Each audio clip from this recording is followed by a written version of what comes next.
South America is one of the most interesting places in the world. It has 12 countries and nearly 400 million people. Some parts are very hot, other parts are cold and mountainous. There are rivers and lakes where people travel and work.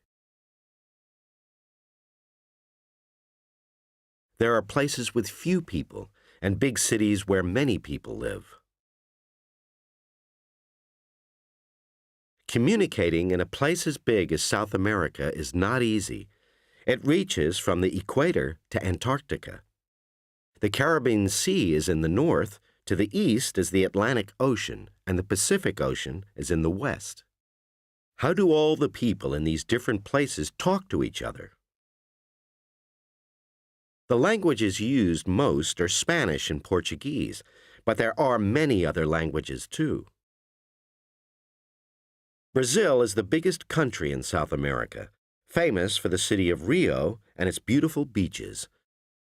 Almost all the people of Brazil speak Portuguese, but some also speak Guarani, a local language passed on from the people who lived in Brazil thousands of years ago.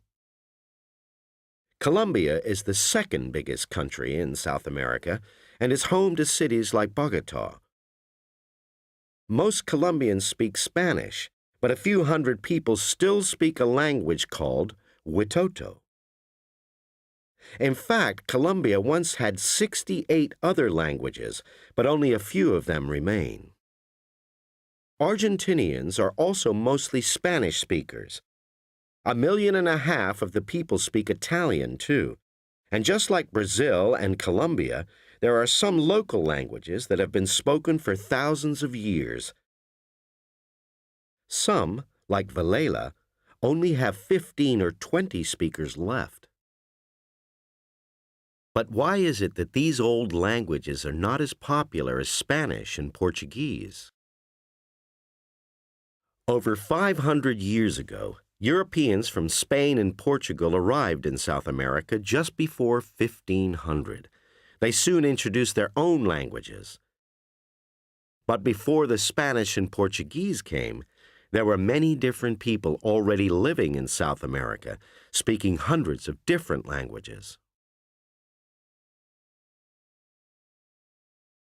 Some people still live in the same way as their ancestors did hundreds of years ago.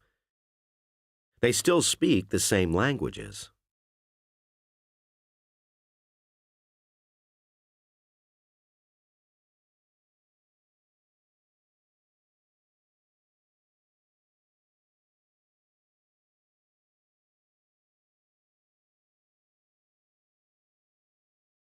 The ancient cities and places where these languages started have mostly gone now. A few are left, but they are not busy anymore. There are places for tourists to visit, like Machu Picchu in the Andes Mountains. Many people hope that the same thing doesn't happen to the old languages of South America. They hope that people will continue to speak them.